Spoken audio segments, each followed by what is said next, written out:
Hello, my name is Jason Reichl, and you're listening to Risk Management Brick by Brick.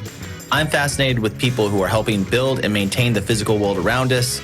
On each episode of this podcast, we'll dive in with a risk manager, speak to them about how technology plays a role in this process. Our guest for today's episode of Brick by Brick is risk management expert Joanna Dimitrion. Joanna is currently the head of risk at Lend Lease in the American region. Joanna leads the development and implementation of risk management strategies, ensuring that risks are identified, assessed, and mitigated effectively across the business. She talks to me about how risk management is more than insurance risk transfer and really sheds a light on how different regions and countries play a role in risk management. Let's get into it.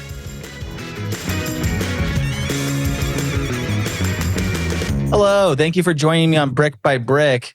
How are you today? I am good. Thank you so much for having me, Jason. Yeah, no problem. I really appreciate you joining.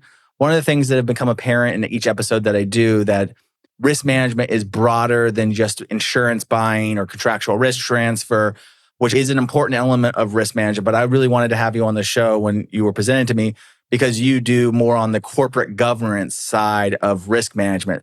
So to start, why don't we talk about how you view risk management as a broader spectrum than maybe some people might view risk management? Sure. So like you said, typically somebody hears the words risk management and they think insurance, contractual compliance. But when you work for an international organization, risk management actually deals with governance. And board governance is one item we deal with. It's depending on the country you're in. Also, there's the regulatory environment and there's corporations acts, right? We know our SEC. I work for an Australian company, which is the ASX, and they have a Corporations Act, which has edicts in there that state organizations have to do certain things. One of those is risk, right? And it's really in this simplistic form, what risk is evaluating operations and your different business lines, right? And your overall regional management or global management, and identifying risks on a continual basis so you have no surprises. And you have a framework set up for that. Additionally, right, there's the other spectrum, right, which goes more into the protocol, right, and the policies and procedures, right, and that specific governance and the authorities that you want in place as an organization. Like, what does a CEO have an authority to do? What does a CFO have an authority to do? What does a project executive have an authority to do? So those are kind of a snapshot, I would say, of what actually risk management is from a governance. Yeah, what's interesting there, and why I want to ask this question about how you got into this field and where you get the experience going backwards from this, because it seems like not only then you have to understand the operational structure of your construction organization or whatever organization you're running, if it's not in construction, and I know in your case it is, but if it's not, and then you have to apply that lens of each of those different governments or agencies that you have to appease to that in different environments. So I'm very interested to dive into that and figure out, how do you actually manage all of that? How does a team understand how Australia looks at something different than North America or even California and all these different kinds of elements? But tell me about your story. How did you end up the person who is in charge and helping operate the business across all of these different requirements? Sure. So I didn't go for a degree in risk management at all. I haven't talked to one person who has. I know, right? I feel like you never hear somebody, very few in that. So for me, it started with my parents. I always tell them they got me into this business. So my mom decided when I was little that she wanted to go back to Greece, and she was basically a developer / investment manager / construction manager, and she built an apartment tower in Athens, Greece. And I watched her do that and basically manage the day-to-day operations and mitigate the risks there and be innovative, right? Also at the same time. So I just would sit, because we lived right across the street renting an apartment, and just watch her. And I thought it was so interesting to me, right? So I think that's what got me here.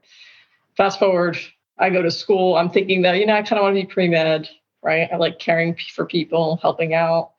9/11 happened. And I ended up at ground zero a few days later. And I just felt I don't want to say it's a calling. I felt the calling. Like I wanted to go and help rebuild the World Trade Center.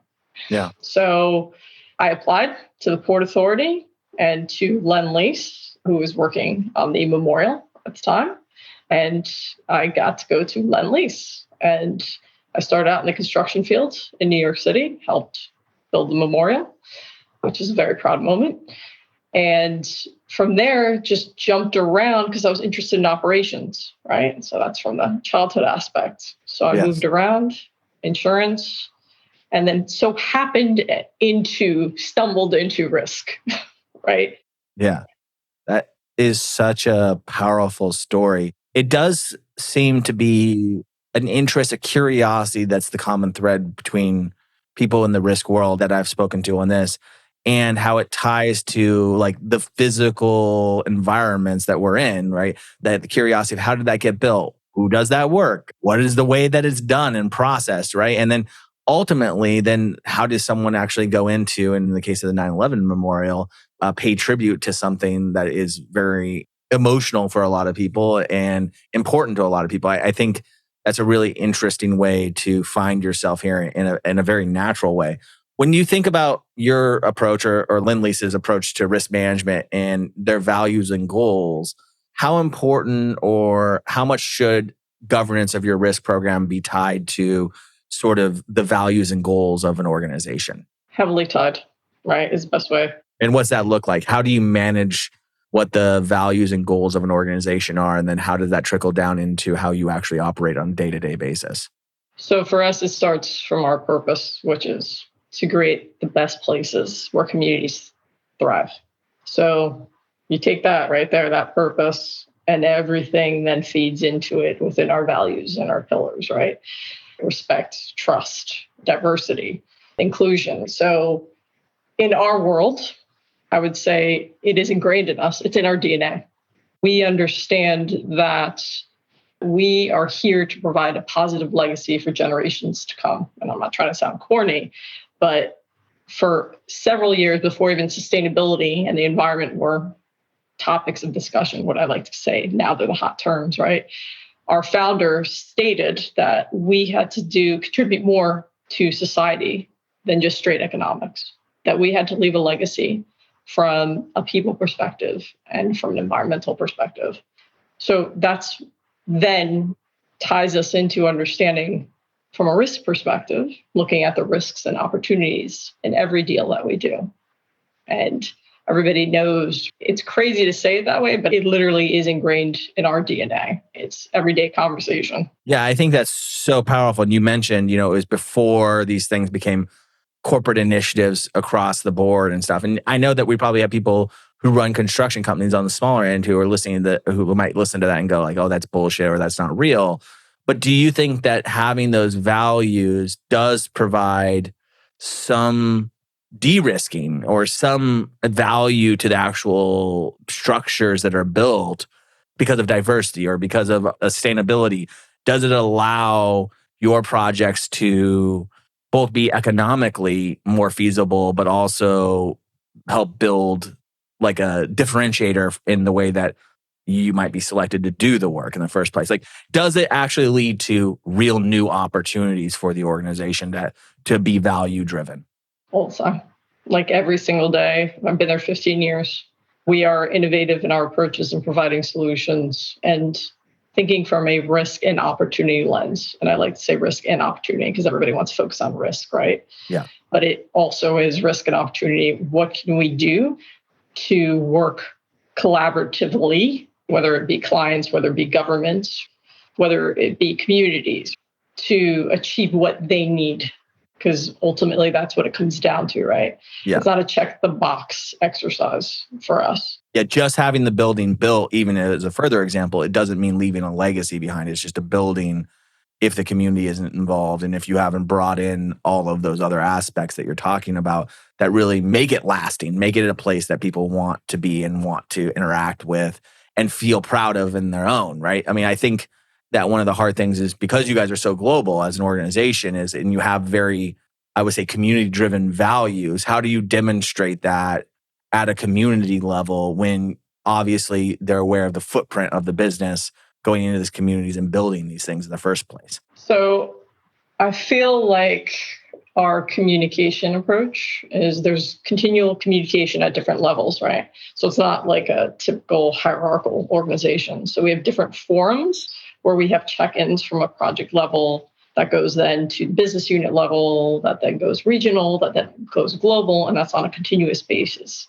So that to me is probably the best approach, where you're understanding the community level and the project level from a global lens and from a regional lens also, and that we're also sharing those across the globe.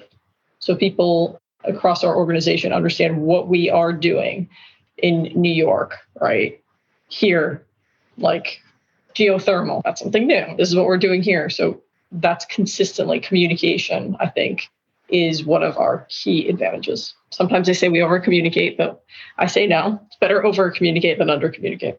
Well, I think that's really important. I also think that any community building structures are looking to tie themselves into the global community or global economy as well. It's like not only about that local municipality or that local state or the local country. It's like you're tied to a broader thing. One of the questions I have that I think only your team and the scale in which you guys operate can answer is, how much effect does something like the global economy have to your abilities to live your values and continue to have that be part of the way that decision making and risk is analyzed and those opportunities present themselves, when so many organizations are feeling really uncertain about the economic future or what's going to happen in the next 2 or 3 years? So diversification in your portfolio is key, right? So in these macroeconomic times, different sectors are affected differently. So we will see, for example, now residential real estate is largely impacted. But you will see that life sciences and healthcare are doing well. So for us, there's the sector diversification, but I'd also say it's the business model diversification. So we're integrated, we're construction, we're development, and we're investment management. Having that also, and not just being predominantly one construction business or development business, allows us to sustain with these global impacts that we're seeing right now.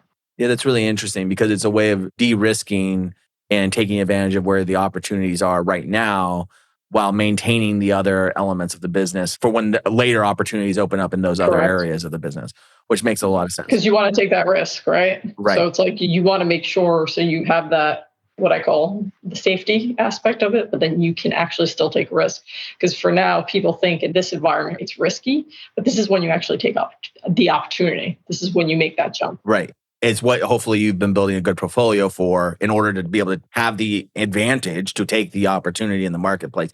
This is something that I'm very passionate about being a business person, where I'm talking about to a lot of risk managers, the transition from risk management being looked at as an organization that says it's a cost center, it's about reduction, to being looked at as a true opportunity engine for the organization, for understanding how to take what's learned in this environment and apply it to a different opportunity in the future and continue to grow the business. This is really, I think, what the future of the modern risk programs, modern risk management looks like, is really looking at this across the board from a business standpoint and how it produces opportunities. Exactly. It's business management, and it's not just a risk manager, right? It's everybody within an organization is managing risk.